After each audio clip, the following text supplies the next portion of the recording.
ಇನ್ನು ರಾಜ್ಯ ರಾಜಕಾರಣದಲ್ಲಿ ಮೂಡ ಮಾತಿನ ಮಲ್ಲಯುದ್ಧ ಮುಂದುವರೆದಿದೆ. ವಿಪಕ್ಷ ನಾಯಕರ ವೈಟ್ನರ್ ಆರೋಪಗಳಿಗೆ ಸಿಎಂ ದಾಖಲೆ ಸಮೇತವಾಗಿ ತಿರುಗೇಟು ಕೊಡೋ ಪ್ರಯತ್ನ ಪಟ್ಟಿದ್ದಾರೆ. ಅಷ್ಟೇ ಅಲ್ಲದೆ ಮತ್ತೊಂದು ಕಡೆ 100 ಕೋಟಿ ರೂಪಾಯಿ ಆಫರ್ ವಿಚಾರ ಕೂಡ ಇದೀಗ ರಾಜ್ಯ ರಾಜಕೀಯದಲ್ಲಿ ಸಂಚಲನ ಸೃಷ್ಟಿಸ್ತಾ ಇದೆ.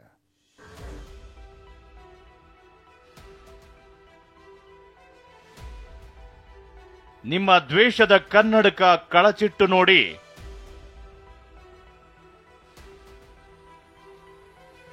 ವಿಪಕ್ಷಗಳ ವೈಟ್ನರ್ ಪ್ರಶ್ನೆಗೆ ಸಿಎಂ ಉತ್ತರ. ಸರ್ಕಾರಿ ಜಾಗದಲ್ಲಿ ಹೋಗ್ಬಿಟ್ಟು ಸುಳ್ಳು ದಾಖಲೆ ಸೃಷ್ಟಿ ಮಾಡಿ ಜಾಗ ಲಪಟಾಯಿಸಿ 15 ಸೈಟ್ ತಗೊಂಡು ಈಗ ಬ್ಯಾಟ್ರಿ ಬಿಟ್ಕೊಂಡು ನೋಡಕ್ ಬಂದಿದ್ದೀರಾ? ನಾಚಿಕೆ ಆಗೋದಿಲ್ಲ? ಮೂಡ ಹಗರಣದ ರಾಜಕೀಯ ಜಟಾಪಟಿ ಇನ್ನೂ ನಿಲ್ತಿಲ್ಲ. ದಿನಕ್ಕೊಂದು ಟ್ವಿಸ್ಟ್, ರಾಜಕೀಯ ಟಾಕ್ ಫೈಟ್. ಹೌದು, ಕೆಲ ದಿನಗಳ ಹಿಂದೆ ಮೂಡ ದಾಖಲೆಗೆ ವೈಟ್ನರ್ ಹಚ್ಚಿದ್ದ ವಿಚಾರ ವಿವಾದ ಸೃಷ್ಟಿಸಿತ್ತು. ವಿಪಕ್ಷ ನಾಯಕರು ಸಿಎಂ ಸಿದ್ದರಾಮಯ್ಯ ವಿರುದ್ಧ ಕೆಂಡ ಕಾರಿದ್ರು. ಆದ್ರೀಗ ಸಿಎಂ ಸಿದ್ದರಾಮಯ್ಯ ವೈಟ್ನರ್ ಹಿಂದಿನ ರಹಸ್ಯ ಬಯಲು ಮಾಡಿದ್ದಾರೆ. ಲೈಟ್ ಮೂಲಕ ವೈಟ್ನರ್ ಹಿಂದಿನ ಪದಗಳನ್ನ ತೋರಿಸಿದ್ದಾರೆ. ಈ ವಿಡಿಯೋ ಟ್ವೀಟ್ ಮಾಡಿರುವ ಸಿಎಂ ಸಿದ್ದರಾಮಯ್ಯ, ನಿಮ್ಮ ದ್ವೇಷದ ಕನ್ನಡಕ ಕಳಚಿಟ್ಟು ನೋಡಿ, ಸ್ವಯಂ ಘೋಷಿತ ಕಾನೂನು ಪಂಡಿತರು ದಾಖಲೆ ನೋಡಿ ಅಂತ ಲೇವಡಿ ಮಾಡಿದ್ದಾರೆ. ಸಿಎಂ ಸಿದ್ದರಾಮಯ್ಯ ಸ್ಪಷ್ಟನೆಗೆ ಕೇಂದ್ರ ಸಚಿವ ಕುಮಾರಸ್ವಾಮಿ ಲೇವಡಿ ಮಾಡಿದ್ದಾರೆ. ಭೂಮಿ ಲಪಟಾಯಿಸಿ ಇವಾಗ ಬ್ಯಾಟರಿ ಬಿಡ್ತಿದ್ದಾರೆ ಅಂತ ಕಿಡಿಕಾರಿದ್ದಾರೆ. ಸರ್ಕಾರಿ ಭೂಮಿ ಲಪಟಾಯಿಸಿ ಈಗ ಟಾರ್ಚ್ ಬಿಟ್ಕೊಂಡು ನೋಡ್ತಾವ್ರಲ್ಲ, ನಾಚಿಕೆ ಆಗೋದಿಲ್ಲ? ಸರ್ಕಾರಿ ಜಾಗದಲ್ಲಿ ಹೋಗ್ಬಿಟ್ಟು ಸುಳ್ಳು ದಾಖಲೆ ಸೃಷ್ಟಿ ಮಾಡಿ ಜಾಗ ಲಪಟಾಯಿಸಿ 15 ಸೈಟ್ ತಗೊಂಡು ಈಗ ಬ್ಯಾಟ್ರಿ ಬಿಟ್ಕೊಂಡು ನೋಡಕ್ ಬಂದಿದ್ದೀರಾ? ಕೋರ್ಟ್ ಹೋಗಿ ದಾಖಲೆಗಳನ್ನ ನಿಮ್ ಕಾರ್ನಲ್ಲಿ ಇಟ್ಕೊಂಡು ಓಡಾಡ್ತಾ ಇದ್ದೀರಿ. ಹುಡುಕಿ ಈಗ ಕಾರ್ನಲ್ಲಿ.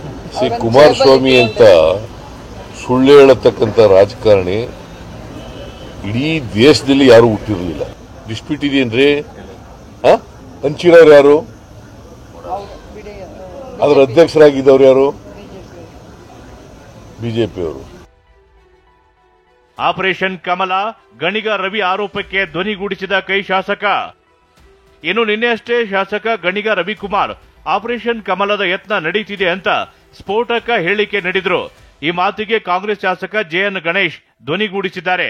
ನಾನು ಅನೇಕ ಶಾಸಕರು ನಮಗ್ ಕೂಡ ಸಂಪರ್ಕದಲ್ಲಿ ಈ ತರ ವಾತಾವರಣ ಸೃಷ್ಟಿ ಆಗ್ತಿತ್ತು ಅಂತ ಒಂದು ಟೀಮೇ ರೆಡಿ ಮಾಡ್ಯಾರ. ಕಾಂಗ್ರೆಸ್ ಸರ್ಕಾರನ ಎಷ್ಟೇ 1000 ಕೋಟಿ ಖರ್ಚಾದ್ರೂ ಕೂಡ ಕೆಡವಲೇಬೇಕೆಂಬುದು ತೀರ್ಮಾನ ಮಾಡ್ಯಾರ. ಕೈ ಶಾಸಕರ ಆರೋಪ ತಳ್ಳಿ ಹಾಕಿದ ಬಿಜೆಪಿ ನಾಯಕರು. ಬಿಜೆಪಿ ಮೇಲೆ ಆಪಾದನೆ ಮಾಡಿ ಜನರ ಮನಸ್ಸನ್ನ ಡೈವರ್ಟ್ ಮಾಡಿಬಿಟ್ಟು ಇಶ್ಯೂನ ಬೇರೆ ಇಶ್ಯೂಗೆ ತೆಗೆದುಕೊಳ್ಳುವಂತ ಒಂದು ಕುತಂತ್ರ ಇದು ಅಷ್ಟೇ. ಈ ರೀತಿ ಸ್ಟೇಟ್ಮೆಂಟ್ ಕೊಡಕ್ಕೆ ಹೋಗ್ಬೇಡ್ರಿ, ಮತ್ತೆ ಇದನ್ನು ಮುಂದುವರಿಸಿದ್ರೆ ನಾನು ನಿಮ್ಮ ಮೇಲೆ ಮಾನಹಾನಿ ಕೇಸು ಹಾಕ್ತೇನೆ. ಯಾರು ಕೊಟ್ಟಿದ್ರು ಅಂತ ಹೇಳಿ ಆ ಫೋನ್ ರೆಕಾರ್ಡ್ ಕೊಡ್ಲಿ. ₹1 ಅವ್ರು ಬೇಕಾಗಿಲ್ಲ. ಅವರು ಯಾಕೆ ಗೊತ್ತಾ, ನಮ್ಮ ಪಾರ್ವಾಳಿಗಳ ಜೊತೆಯಲ್ಲಿ ಕರಿ ಕಾಗೆಗಳದೇನು ಕೆಲಸ ಇಲ್ಲ. ಇದಿಷ್ಟೇ ಅಲ್ಲ, ಕೈ ಶಾಸಕ ರವಿಕುಮಾರ್ ಗಣಿಗ ವಿರುದ್ಧ ಮತ್ತೊಂದು ದೂರು ದಾಖಲಾಗಿದೆ. ಬಿಜೆಪಿ ವಕ್ತಾರ ಅಶ್ವಥ್ ನಾರಾಯಣಗೌಡ ನೇತೃತ್ವದಲ್ಲಿ ಮಂಡ್ಯ ಪಶ್ಚಿಮ ಪೊಲೀಸ್ ಠಾಣೆಯಲ್ಲಿ ಕಂಪ್ಲೇಂಟ್ ಕೊಡಲಾಗಿದೆ. Bureau report, TV9.